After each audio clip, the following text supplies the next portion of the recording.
I'll kick it off with what everybody already knows is my favorite lens. So I don't even know why I'm talking about it, but I'll make it so brief. My favorite lens, A fisheye, definitely. right here, the Canon 24-240. This is the lens that lives on my camera. This is the lens I'll be taking with me to Venice in a few weeks. It will go with me to Tokyo. It was the only lens I took on my last trip to Tokyo. I was there for 10 days, one lens. This is it. It's a miracle lens. But to be able to go from 24 to 240, which means I never have to change lenses. I don't take a camera bag. It's just awesome. And it's sharp. It's surprisingly sharp for the money. And it's very lightweight. And it's everything good. It's got stabilization, but you already have in-body stabilization. It's lovely. It's a lovely, lovely lens. That's my favorite all around for I would use it for travel. I would use it for street. I use it for everything. I've done portraits with it. That's my second aviation lens right there. That's a phenomenal. Oh, that's my second aviation lens. If I'm going to do walk around. So if I'm going to shoot the static planes on the ground, that will be the lens that I'll be using. The lens. It's also my favorite lens too, and I harp on it all the time. You can tell I've worn off all of the labels on it because I use it so much. It stays on my camera all the time. I only take this off when I want to use a specialty lens for some reason. I agree. It's an amazing lens. I have I started to shoot the Milky Way with that. Yeah. Yeah. Well, why not? Yeah. You just said have a tracker, but once you have a tracker, it's great. So I shoot Canon, but if you don't shoot Canon, the alternatives for that are Nikon, or excuse me for Jeremy and Allison, Nikon. Nikon makes a 24 to 200. So it's in very close to the same range, also small, lightweight, inexpensive. Sony actually does make a 24 to 240. So Sony makes the same lens, Canon makes it, and Nikon makes a 24 to 200. Still a great lens. Yep. In the same range. Yep. Same range, and also very good quality. Yeah. And how much is the Sony? Is of course everything Sony is more expensive. Everything Sony, you're going to pay the Sony tax. I don't care. You got to pay Sony tax. There's a Sony which is tax. $1,100 for the same lens from Sony, and then you can see the Canon under it for $140, $150 less. And then what's the Nikon? They got the $100 rebate going on there. Oh yeah. Oh, they got the $796. They also don't have that extra 40 millimeters. The extra 40 They don't have the extra 40, but it is. I know people that have this lens and they love it just like we love ours. Yeah, no, it's a great lens too. Yeah, they're all great. All right, this is. If I have a second lens, it's going to be this one, I think. It is a 10 to 20. Oh yeah. Full frame 10. Now, I had an 11 to 24. It is the heaviest lens I've ever owned.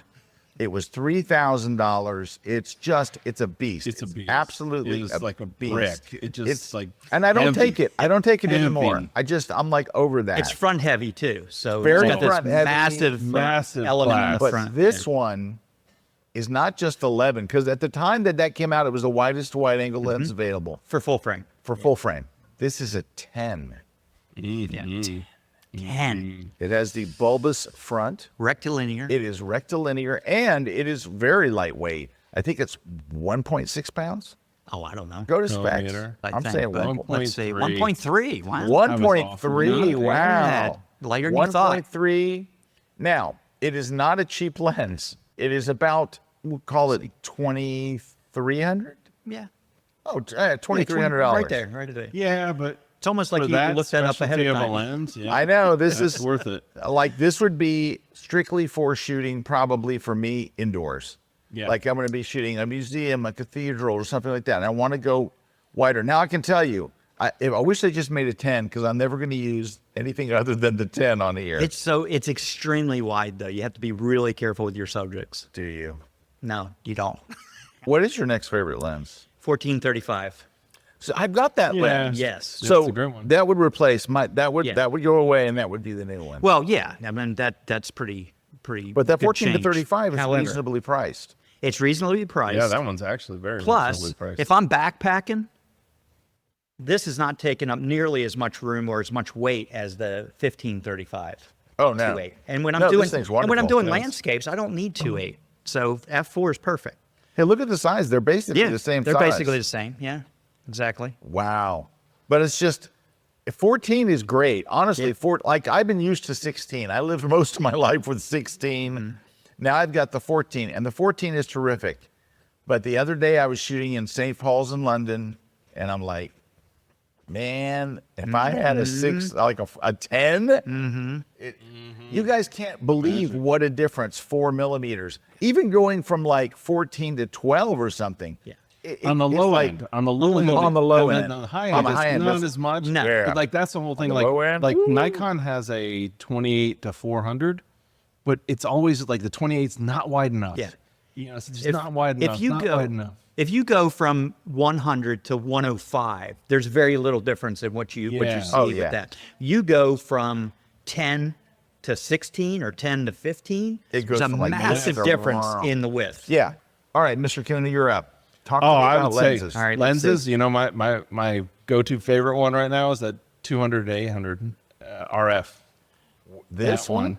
Oh, love that lens. Pass it to That the one. Cooney. Pass it You know, to it's the not that heavy. No, it's not heavy feels at like a all. 7200. It's about the weight of my old 70 to 200. I can shoot with this thing all day long, and I'm 200 to 800, so I can get out. This is where I can kind of get that reach that I want with a full frame sensor for like, again, rockets, aviation, all that. Wildlife. Wildlife. Great lens for wildlife. Wildlife, aviation, rockets, or just anything in general when we're doing telephoto. I've described this lens Yeah. because it is big, but it's not heavy. No, not That's at all. what I love about it. You okay with the variable aperture? Yes, I'm fine with it because, you know, nowadays ISO is kind of irrelevant. Exactly, you it know? does. It does. I mean, auto ISO, just You're going to be do shooting it. in the day with this lens anyway. Yeah, you're usually shooting in Look the at day. that price, $18.99. However- That's cheaper than my 10 to 20 that I want. I can shoot at night with this lens just fine. Yeah. Like it really can handle the night just fine. Yeah. You're just going to be shooting at like 6400 ISO, 12,800 Yeah. ISO. But guess what? There's programs like that on one no noise. Yeah. Look at that. Take it out. That's Hey, now. I- What is the equivalent? Now Nikon must have something equivalent to this. Everything kind of like stops what I've seen in Sony and Nikon at 600. that 600. They don't have that. And that 800 is that little punch extra that I want. All right. And really it comes from Dave Black always being in your head going, you're not close enough. Not You're close enough. Yeah, exactly. You're He not does- close yeah, enough. exactly. Go big or go home. yeah. Go big. All right.